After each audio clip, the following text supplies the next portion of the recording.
સ્વામિનારાયણ સાક્ષાત અક્ષર પુરુષોત્તમ સર્વેભ્ય પરમાં શાંતિ આનંદમ સુખમર્પયેત. શ્રી સ્વામિનારાયણ ભગવાનની જય. અક્ષર પુરુષોત્તમ મહારાજની જય. ગુણાતીતાનંદ સ્વામી મહારાજની જય. પ્રમુખ સ્વામી મહારાજની જય. મહંત સ્વામી મહારાજની જય. પ્રગટ ગુરુ હરિ પરમ પૂજ્ય મહંત સ્વામી મહારાજની આજ્ઞા અને આશીર્વાદથી આપણે બધાએ શ્રાવણ માસ અંતર્ગત નિત્ય પ્રાતઃ કથાનો લાભ લઈ રહ્યા છીએ. આજે આપણા માટે સપ્ટેમ્બર મહિનાની 2 તારીખ અને સોમવારનો મહાપવિત્ર દિવસ છે. સોમવતી અમાસ પણ છે અને શ્રાવણ મહિનો આજે પૂર્ણ થશે. 1357મી સભા થાય છે. કહત હૈ સહજાનંદ એ વિષય ઉપર 1008મો દિવસ થાય છે. ભગવાન સ્વામિનારાયણ ગઢડા પ્રથમ પ્રકરણના 62ના વચનામૃતની અંદર સત્યમ શૌચમ દયા ક્ષાંતિ આજે 39 ભગવાનના કલ્યાણકારી ગુણોનું વર્ણન કરે છે. એની અંદર આપણે ગઈકાલે 21મો ગુણ જે સ્મૃતિ એના ઉપર થોડોક વિચાર કર્યો તો એમાં એવું કહેવામાં આવે છે કે પોતાનામાં અનન્ય ભાવે પ્રેમથી જોડાયેલ ભક્તોના અપરાધોને ન જોતા તેમને ક્ષણ માત્ર ન ભૂલે. આ એક બહુ જ અદ્ભુત ગુણ છે કે અપરાધને જોવો નહીં અને એને ભૂલવા પણ નહીં. કહેતા કે અપરાધ કરનાર વ્યક્તિને એટલા હર હંમેશ યાદ કરતા રહે અને એમને કરેલી પોતાના જીવનની અંદર સેવા પરિચર્યા અથવા તો સત્સંગ પરાયણતા એમણે જેટલી રાખી હોય તે બધા ગુણોને ભગવાન અને સત્પુરુષ હંમેશને માટે યાદ રાખે છે. એટલે આમ તારતમ્યતાની દ્રષ્ટિએ જોવા જઈએ તો અવગુણને ક્યારેય યાદ કરતા નથી અને સદંતર માટે એ અવગુણને ભૂલી જવાનું અદ્ભુત ઐશ્વર્ય રહેલું છે. અને ગમે તેવા અવગુણથી ભરેલો એ અનન્ય ભાવે જોડાયેલો ભગવાનનો ભક્ત હોય તો પણ એના ગમે તેવા અપરાધો હશે એ અપરાધને પણ ક્યારેય યાદ કરતા નથી. આ એક બહુ જ મહત્વનો ગુણ છે જે ભગવાન સ્વામિનારાયણના જીવનની અંદર રહેલા ગુણોનું દર્શન આપણે ગઈકાલે કર્યું. એવી જ રીતે બ્રહ્મ સ્વરૂપ શાસ્ત્રીજી મહારાજ, બ્રહ્મ સ્વરૂપ યોગીજી મહારાજ અને બ્રહ્મ સ્વરૂપ પ્રમુખ સ્વામી મહારાજના જીવનની અંદર પણ આપણે નજર નાખીને જોયું ત્યારે આપણને ખ્યાલ આવ્યો કે ખરેખર ભગવાનના 39 કલ્યાણકારી ગુણો આવા સત્પુરુષને વિશે અખંડ રહેલા હોય છે. અને યાદ રાખીએ કે કલ્યાણ પણ ત્યારે જ એ ભક્તનું કે એ પછી મુમુક્ષુનું થતું હોય છે જો ભગવાન પોતે આપણી ભૂલોને યાદ રાખતા હોય તો એના કારણે કરીને આપણું કલ્યાણ પણ ન થાય એવું આપણને અનુભવાય. જેમ ભગવાન સ્વામિનારાયણના વખતની અંદર એક વખત સદગુરુ બ્રહ્માનંદ સ્વામીને ભગવાન સ્વામિનારાયણે કહ્યું કે બ્રહ્માનંદ સ્વામી, એક દિવસ માટે તમને મારું ઐશ્વર્ય આપું. મારામાં જેટલા કંઈ કલ્યાણકારી ગુણો છે અથવા તો જે કંઈ છે એ હું તમને આપું. અને તમે આ બ્રહ્માંડનું સંચાલન કરો. મારે એક દિવસ પોરો ખાવો છે, કદાચ આરામ કરવો છે, 24 કલાક તમે સંભાળો, પછી બાકીના સમયની અંદર હું સંભાળી લઈશ. અને ત્યારે તે વખતના સમયની અંદર બ્રહ્માનંદ સ્વામી તો ના પાડે છે, પણ મહારાજે કહ્યું એટલે કે લાવો તારે એક દાડા તો ભગવાન બની જઈએ.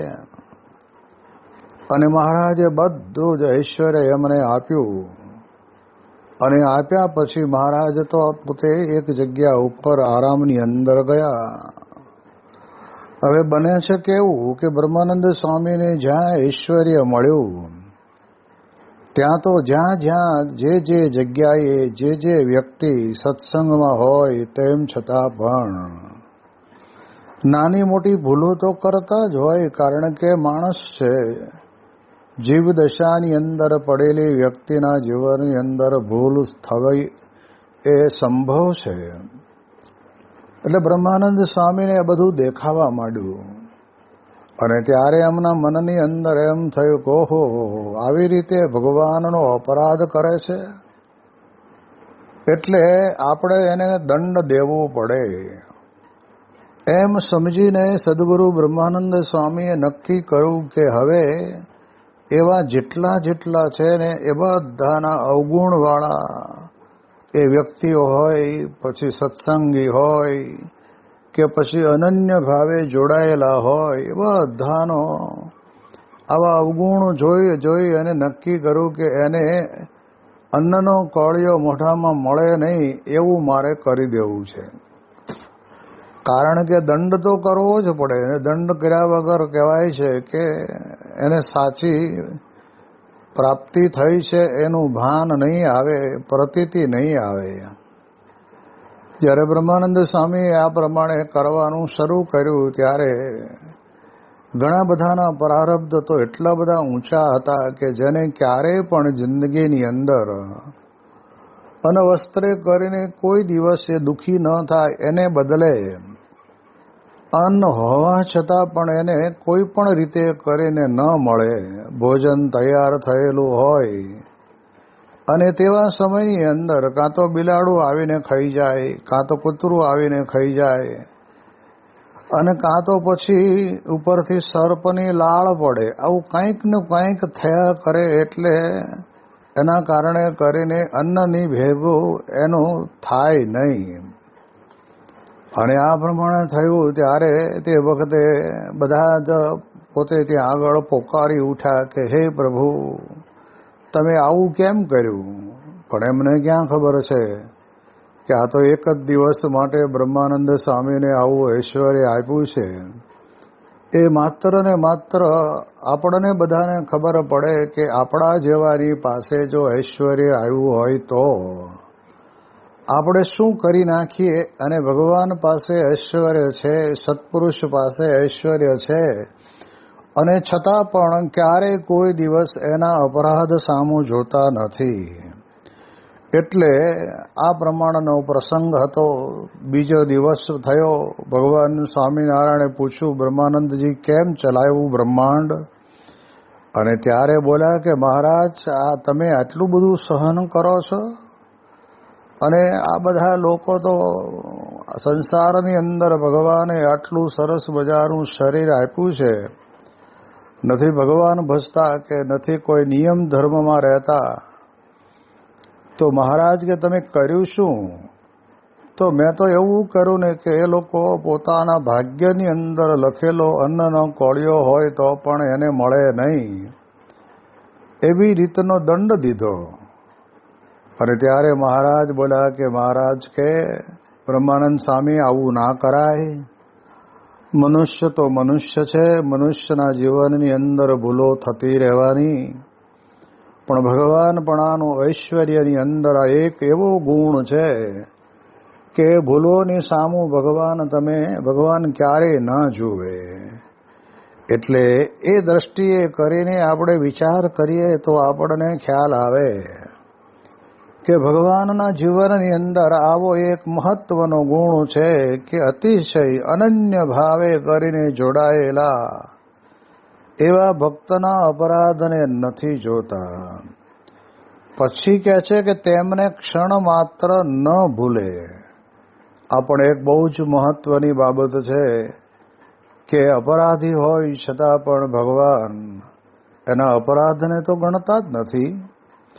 પણ યોગીજી મહારાજ ઘણી વખત વાત કરીને કહેતા કે કોઈ વ્યક્તિની અંદર 99 અવગુણ હોય પણ એની અંદર એકાદો તો સદગુણ હોય ને. હાવ એવું તો ના જ હોય ને કે 100% અવગુણથી ભરેલો હોય. પરંતુ આપણે જાણીએ એ પ્રમાણે એકાદો ગુણ હોય તો 99 અવગુણને ભૂલી જવાને અને એક ગુણને યાદ કરવો. એટલે આપણને ખ્યાલ આવે છે કે એવો એકાદ ગુણ હોય ને એનું સ્મરણ કરે. એટલે એ દ્રષ્ટિએ યોગીજી મહારાજના જીવનની અંદર એવો જબરજસ્ત ગુણ હતો ને, જે અત્યારે આપણે બધા જાણીએ છીએ કે સ્મૃતિ ઉપર આપણે બોલીએ છીએ, અનુભવીએ છીએ, જેની ચર્ચા કરીએ છીએ, એવો ગુણ યોગીજી મહારાજના જીવનની અંદર અપરંપાર પડ્યો હતો. અને એ ગુણના કારણે કરીને યોગીજી મહારાજના હૃદયની વિશે આ યુવાનોના જીવનની અંદર એવી જબરજસ્ત છાપ પડી કે યુવાનો બધા યોગીજી મહારાજના આવા પવિત્ર હૃદય સામે ખેંચાઈ ગયા અને તદભાવને પામે એવા ગુણિયલ ગુણો પોતે પોતાના જીવનની અંદર તેમણે આ પ્રમાણે કેળવ્યા. તો આપણને ખ્યાલ આવે તો યોગી બાપા પાસે આવીને એક ભાઈએ વાત કરી કે સ્વામી ફલાણા ભાઈ તો ચા પીવે છે. અને ત્યારે તે વખતના સમયની અંદર યોગીજી મહારાજ પોતે બોલ્યા, ગુરુ હોલ હિન્દુસ્તાન પીવે છે. પણ ગુરુ કે આપણે એ ચા પીવે એવા કે અવગુણ સામું ન જોવું. પણ તમને શાસ્ત્રીજી મહારાજના દર્શન થયા છે? ના બાપા. તો એ હરિભગત ભલે ચા પીતા પણ એમને શાસ્ત્રી મહારાજના દર્શન થયા છે. એટલે એ કેટલા મોટા કહેવાય. હવે વાત એ વાસ્તવિક છે કે આવા ગુણાતીત સત્પુરુષના દર્શન થયા હોય એવો જે ભગવાનનો ભક્ત અલૌકિક દ્રષ્ટિએ કરીને ઘણી પ્રકારના આવા નાના મોટા વ્યક્તિની દ્રષ્ટિમાં અવગુણ જેવું દેખાતું હોય પણ વાસ્તવિક અવગુણ નથી હોતો. પૂજ્ય ડૉક્ટર સ્વામી ઘણી વખત વાત કરે છે કે એક વિસ્તારની અંદર ગયેલા અને ત્યારે તે વખતે તે વિસ્તારની અંદર આગળ પડતા હરિભગત અને કાર્ય કરે છે. એટલે અમુક લોકોએ ભેગા થઈને ડૉક્ટર સ્વામીને ફરિયાદ કરી કે સ્વામી તમે જેને આગળ કરો છો, કાર્યકર કે હરિભગત છે, એ તો બીડી પીવે છે. અને ત્યારે ડૉક્ટર સ્વામીને મનમાં એમ થયું કે આપણે જાણ્યા વગર નક્કી ન કરી લેવું, આપણે એની તપાસ કરવી. હવે એ વખતના સમયની અંદર જેમણે ફરિયાદ કરી છે એ લોકોએ નજર જોયા છે. પણ પછી જ્યારે હરિભક્તને અને કાર્યકર જે હશે એને બોલાવ્યા અને ડૉક્ટર સ્વામીએ પૂછ્યું કે આવું કંઈક જાણવામાં આવ્યું છે, તેમાં શું સાચું તથ્ય છે? કે સ્વામી આ તમાકુની જે બીડીઓ વાળીને આવે છે ને એવી બીડી હું નથી પીતો, પીવું છું ખરો, પરંતુ કહે છે કે શરદીના કારણે કરીને અને પેટની અંદર ગેસને અપચો રહે એના કારણે કરીને અજમાના દાણાની વાળેલી બીડીને સળગાવીને એનો ધુમાડો અંદર રહું છું. એ વાત સાચી. અને ત્યારે ડૉક્ટર સ્વામીએ તરત જ જેમને ફરિયાદ કરી હતી એમને કહ્યું કે તમારી વાત પણ સાચી છે અને તમે જેના માટે વિચારતા હતા એમને મેં પૂછ્યું ત્યારે એમણે પણ કહ્યું વાત સાચી, પણ તમાકુની બીડી નથી પીતા પણ અજમાના દાણાની એ ધુમાડાનો જરૂર પડે એટલા માટે લે છે અને વૈદ્યે કદાચ કહ્યું હશે તો એ કંઈ યોગ્ય જ છે, એ ખોટું નથી. તો જો આપણે ઘણી વખત જાણ્યા વિચાર્યા વગર સત્સંગની અંદર ઘણા બધાના જીવનની અંદર એકાદ ગુણ તો એવો પડ્યો હોય ને કે જે આપણને આંખે ઉડીને વળગે એવો હોય, તેમ છતાં પણ આપણને 99 અવગુણ કે 5, 10, 15, 25 અવગુણ એના ગુણને ઢાંકી દઈ અને એકલાને એટલા જ ગુણને અવગુણને જ આગળ કરે, એટલે એના કારણે કરીને એ બરાબર કહેવાય નહીં. પણ ભગવાન અને સત્પુરુષ છે ને એ હંમેશને માટે આ પ્રમાણે પોતાના જીવનની અંદર બધાને વિશે ગુણ જ જોયા કરે, અને આવી રીતે જ્યારે કરે ત્યારે આપણને ખ્યાલ આવે. યોગીજી મહારાજની આજ્ઞાથી ઘણા બધા યુવકો ઉપવાસ કરતા, અને તે વખતના સમયની અંદર ઘણા બધા એવા યુવકો હોય કે જેમને ઉપવાસ કરવાને શરીરમાં શક્તિ ન હોય, કોઈક દીર્ઘ રોગ આવી પડ્યો હોય, એટલે એમને ઉપવાસને બદલે ફરાળ કરવું પડે. તો તે વખતના સમયની અંદર આપણા બધાના જીવનની અંદર કેવું છે કે આપણે કરીએ એટલે બીજાએ કરવું જોઈએ, એવું લગભગ બધાના અંતરની અંદર એ દ્રઢ હોય છે. અને એના કારણે કરીને મનની અંદર વિચાર આવે કે એટલે આપણે આટલી ઉંમર થઈ તોય ઉપવાસ કરીએ છીએ, અને માળો આ તો બહુ હજી તો ઉંમર થઈ નથી અને છતાંય ફરાળ ટપકારે છે. આવી અવગુણ દ્રષ્ટિ ઉપવાસ કરનાર વ્યક્તિના જીવનની અંદર આવે અને એ દેખાય. એટલે આજે બધું દેખાય છે કે એ બધાનું કારણ તો માત્ર ને માત્ર આપણી દૈહિક એ સ્વાભાવિક પ્રકૃતિ છે, આપણી જીવ દશા છે, એટલે આપણને આવું બધું દેખાય. અને ત્યાં જ સત્પુરુષ જુદા પડે છે. અને એમાંય વળી પાછા યોગીજી મહારાજ જેવા પુરુષ તો એમાં એવું ગુણનું દર્શન કરે, ઉપવાસ કરે છે એમાંય પણ ગુણનું દર્શન, અને આજ્ઞાએ કરીને એકાદશીને દિવસે ફલાહાર કરે છે એમાંય ગુણનું દર્શન, અને એ ગુણનું વર્ણન કરે.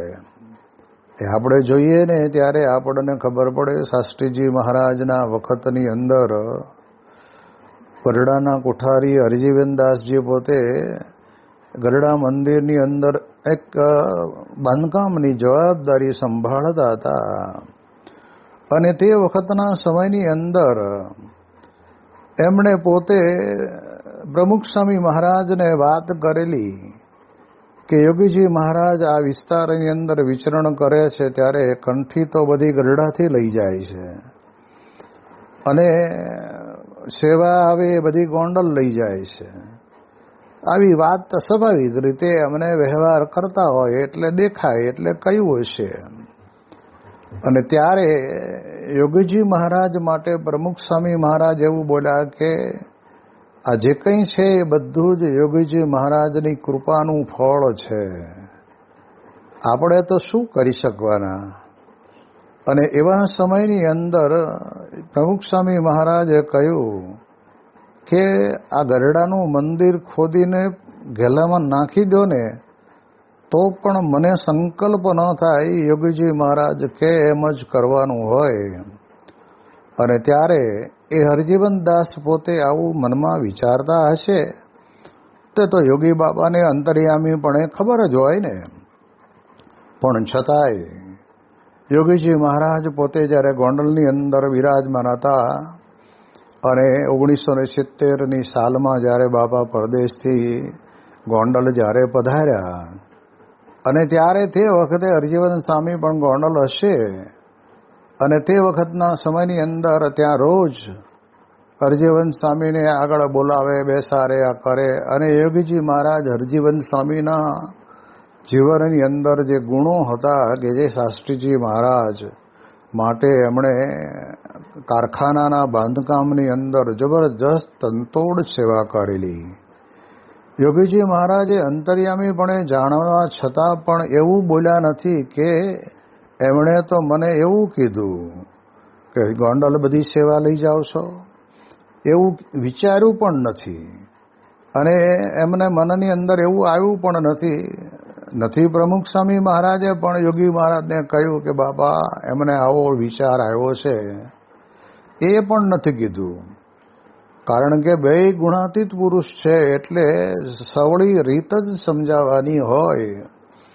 અને પછી જ્યારે ધામમાં પધાર્યા ને ત્યારે પણ યોગીજી મહારાજે બે મુખે હરજીવન સ્વામીની પ્રશંસા, એમનામાં રહેલી આવડત, એમનામાં રહેલા ગુણો, એ બધું જ યોગી મહારાજે વર્ણન કરેલું, જેના શબ્દો કંઈ અત્યારે તો આપણને યાદ નથી, પણ ગોંડલની અંદર જે વખતે જે હાજર હશે એમને ખ્યાલ હશે. પણ આ વાત વાસ્તવિક સત્ય છે. અને યોગીજી મહારાજે વિચાર કર્યો કે આવા શાસ્ત્રીજી મહારાજને સેવા કરીને રાજી કરનાર હરજીવન સ્વામી જ્યારે ધામમાં ગયા છે ત્યારે આપણે ગોંડલ મંદિરના કોઠારી વાસુદેવ સ્વામીના ઓટાની બાજુમાં જ એમનો અગ્નિ સંસ્કાર કરવો અને ત્યાં જ એમનો ઓટો બનાવો અને પછી અગ્નિ સંસ્કાર પણ ત્યાં જ કર્યો અને ઓટો પણ ત્યાં જ બનાવ્યો. ત્યારે આપણને ખ્યાલ આવે કે મોટા પુરુષના જીવનની અંદર એ ક્યારેય પણ કોઈ દિવસ ગમે તેવા મનની અંદર ઘાટ સંકલ્પ યોગ્ય કે અયોગ્ય થયા હોય તો પણ સ્વામી કહે છે કે એને અપરાધના રૂપની અંદર એ ક્યારેય જોતા જ નથી. અને એ કદાચ એમણે જે કંઈ કાર્ય કર્યું છે, સેવા કરી છે, એ ગુણોને એક ક્ષણ માત્ર પણ ભૂલતા નથી. એટલે આપણે વિચાર એ કરવાનો કે ગુણાતીત સત્પુરુષની અંદર આવા અદ્ભુત ગુણો રહેલા છે અને એના કારણે કરીને આપણને સમજણ પડે. એટલે એ દ્રષ્ટિએ કરીને આ ગુણાતીત સત્પુરુષની અંદર રહેલા ગુણોના દર્શન આપણને સજે સજે થાય છે. પછી મહારાજ આગળ વાત એટલે કહેતા કે આની અંદર વાત કરતા કહે છે કે તેમના ગુણોનું સ્મરણ કરે. એટલે આ તો બહુ અઘરી કલમ છે. ગમે તેવું કહ્યું હોય, બોલ્યા હોય, કર્યું હોય તો પણ એને માટે કોઈ દિવસ ક્યારેય પણ એમના અવગુણનો વિચાર ન કરે, પણ ગુણોનું સ્મરણ કરે. આ ગુણાતીત પરંપરાની અંદર આપણને અત્યારે તાદૃશ્ય દેખાય છે. પ્રમુખ સ્વામી મહારાજના જીવનની અંદર પણ આપણે વર્ષો સુધી એક ધારા જીવનકાળ દરમિયાનની અંદર જોયું ને અનુભવ્યું. તો જેની જેવી પ્રકૃતિ હોય તે પ્રકૃતિ પ્રમાણે પ્રમુખ સ્વામી મહારાજ પોતે એમને સાચવી લેતા. જેમ કે જમવાની બાબત હોય તો અમારે બોટાદથી શાંતિલાલ મારફતિયા એ આવ્યા હોય અને બધાની પંગતની અંદર બેઠા હોય તો તે વખતે એને એવો નિયમ કે જ્યારે હું જમવા બેઠું ને મારા થાળીની અંદર જેટલું પહેલી વખત આવી જાય એટલું જ ખાવાનું, પછી બીજું નહીં લેવાનું. જ્યારે પંગતની અંદર તો બધી જ વસ્તુ થોડી થોડી પીરસાઈ ગઈ હોય, પછી જેને વધારે જોઈતું હોય તો બીજો રાઉન્ડ આવે. ત્યારે પ્રમુખ સ્વામી મહારાજ પહેલેથી જ અમને સંતોને કહી દેતા કે તમારે એમની થાળીની અંદર દાળ, ભાત, શાક, મિષ્ટાન, રોટલી, પાપડ જે કંઈ હોય, ફરસાણ, બધું જ વ્યવસ્થિત રીતે ભરીને દઈ દેવું. એટલે એમને સારી રીતે એ ભગવાનનો પ્રસાદ જમી શકે. તો આવું વર્ષો સુધી બન્યું. પણ પ્રમુખ સ્વામી મહારાજને મનમાં એમ ન થયું કે હવે આવું તો બાપાની હાજરીમાં તો મૂકી દેવું પડે ને. ઘરે બરાબર છે કે ઘરે સમજતા હોય ને 2 જણા કે 5 જણા હોય એટલે ઘરની અંદર વાંધો ન આવે, પણ આટલા મોટા સમુદાયની અંદર પણ આવું. ત્યારે મોટા પુરુષ પોતે જાણે છે કે બોટાદની અંદર સત્સંગની અંદર એ પોતે ખૂબ સારી સેવા કરેલી. તદુપરાંત નિત્ય પ્રત્યે રોજ સાંજે એ સંધ્યા આરતી સમયે બોટાદથી બસમાં બેસીને સારંગપુર અવશ્ય આવતા અને સંધ્યા આરતી પૂરી થયા પછી જે રિટર્નમાં જતી બસ હોય એમાં રોજ પોતે બોટાદ જતા. હવે આ એક ગુણ આપણે જાણીએ એ પ્રમાણે સ્વામીશ્રીના જીવનની અંદર આમ સ્વાભાવિક રીતે તો ઘણા બધા ગુણો હશે, પણ આપણને ખબર નથી. પણ આ તો અમે ત્યાં રહેતા એટલે અમને ખ્યાલ છે કે આવી રીતે એમના જીવનની અંદર આ એક ગુણ જોયેલો, અને એના કારણે કરીને એવી ઈચ્છા એમની કાયમ માટે રહેતી, તો આ પ્રમાણે કરી આપતા. એવી જ રીતે ચંદ્રકાંતભાઈ ત્રિવેદી યોગીજી મહારાજના વખતની અંદર અમૃત મહોત્સવમાં જેને કહેવાય ખજાનચી તરીકે જેમણે સેવા બજાવેલી, દેના બેંકની અંદર ખૂબ સારું મોટું પ્રભુત્વ ધરાવતા હતા. એમને પણ યોગીજી મહારાજ પોતાના થાળની અંદરથી દાળ ને ભાત આપે ને એ જ જમે. હવે આવી એમની ઈચ્છા હશે એટલે આ યોગીજી મહારાજ તો આ બધી આ રીતે બધું કરતા હતા. પરંતુ જ્યારે બાપાધામમાં ગયા પછી તો સ્વાભાવિક રીતે એમણે સમજવું જોઈએ કે હવે કંઈ બાપા તો છે નહીં, બાપા હતા ત્યારે આપણને આ પ્રસાદ આપતા હતા. પણ પ્રમુખ સ્વામી મહારાજ પોતે આ એકાદી વખત જોયું હશે, જાણ્યું હશે કે જેના કારણે કરીને પ્રમુખ સ્વામી મહારાજે પણ વર્ષો સુધી એ ચંદ્રકાંતભાઈ ત્રિવેદીને એ પ્રમાણે પોતાના થાળની અંદરથી દાળ ભાતને એ એમની થાળીની અંદર આપતા, અને બાજુમાં બેસાતા બ્રાહ્મણ હતા એટલે. તો જો અમને બધાને સંતોને એમ થતું કે જમવા જ બેઠા છે તો દાળ ભાત સ્વામીના થાળમાંથી આવે કે આમાંથી આવે, બધા ઠાકોરજીને ધરાવેલા જ છે. પરંતુ સ્વામીશ્રી પોતે જાણતા કે એમની સેવા આ સત્સંગની અંદર અપાર હતી. એ પોતે એ વખતના સમયની અંદર BAPS સંસ્થાના ટ્રસ્ટી તરીકે પણ રહી ચૂકેલા, અને ખૂબ સારો સત્સંગ જીવની અંદર દ્રઢ હતો. અમે લોકો જ્યારે ભુજની અંદર વિચરણ કરવા ગયા ત્યારે તે વખતે 1978ની સાલની અંદર, ત્યારે તે વખત 77ની સાલની અંદર ત્યારે ત્યાં ચંદ્રકાંતભાઈ આવેલા.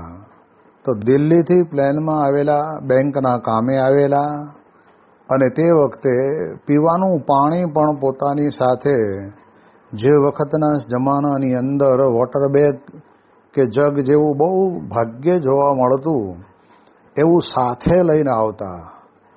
અને પિતાંબરભાઈ ચેવડાવાળાને ત્યાં આગળ અમે ઉતરેલા, અને અમે ખાસ આગ્રહ કરીને કહ્યું કે આજે તમે બપોરનું જમવાનું અહીંયા રાખજો. એટલે એ વખતે ત્યાં જમવા રોકાયેલા, અને એ પ્રમાણે એમને ત્યાં જમાડેલા. તો અમને યાદ છે કે પાણી પણ પીવાનું પોતાની સાથે રાખતા. આ કેટલી બધી સત્સંગની જબરજસ્ત દ્રઢતા એમના અંતરની અંદર હશે કે જેના કારણે કરીને આવા ધર્મ નિયમ પાળતા હોય. એટલે દૈહિક પ્રકૃતિ જોઈને આપણે ઘણી વખત આપણા મનની અંદર આપણે બધાએ કેવું કરીએ છીએ, એને અવગુણમાં બેસાડી દઈએ છીએ. હકીકતની અંદર અવગુણ નથી, એનો એક ગુણ સમજવો. અને મોટા પુરુષ સમજે છે ત્યારે આવી રીતે ઘણી બધી વખત આ પ્રમાણે બને. જ્યારે અડવાળના જાંબા બાપુ પોતે પણ ત્યાં આગળ સારંગપુર પધારતા, અને બાપાની સાથે જો ભોજન લેવા માટે બિરાજમાન થયા હોય તો એક પંગત સામી હોય, બીજી પંગત ઓલી બાજુનું મોઢું હોય, ઓલી બાજુનું આ બાજુ મોઢું હોય, એવી આ એક પંગત પડેલી હોય ફરતી હોલની અંદર. પણ ત્યારે પણ અમને એમ ટકોર કરીને કહી દેતા કે જો મને કદાચ રોટલી નહીં મળે ને તો ચાલશે, પણ જાંબા બાપુને ત્યાં આગળ એમને જે પ્રમાણે રૂચે એ પ્રમાણે ભોજન થાળીની અંદર પીરસવાનું. મિષ્ટાન, દાળ, ભાત, શાક, રોટલી જે કંઈ હોય. એટલે એવું અમારી પાસે અમને કહીને ધ્યાન રખાવીને કરાવતા. અને તે વખતે અમને એમ થતું કે બાપા કેટલું બધું રાખે છે, પણ એ અડવાળની અંદર યોગીજી મહારાજને વિશેનો અનન્ય ભાવ, એ આ બધા દરબારોને વિશે દ્રઢ કરાવવાનું કામ એ જાંબા બાપુનું હતું. એમણે ગોંડલ માટે પણ ધર્માદાની ખૂબ સેવા કરેલી બધાએ. એવી જ રીતે સારંગપુરની પણ કરતા, એવી જ રીતે મૂળીના સંતો આવે તો એની કરતા.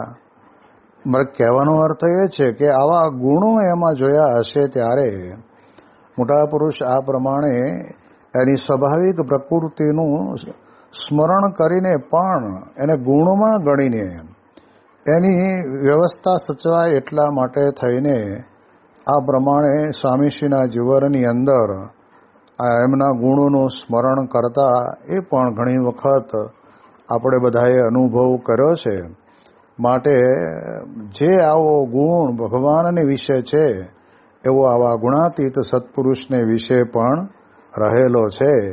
એની વિશેષ વાતો આપણે આવતીકાલે કરીશું. શ્રી સ્વામિનારાયણ ભગવાનની જય.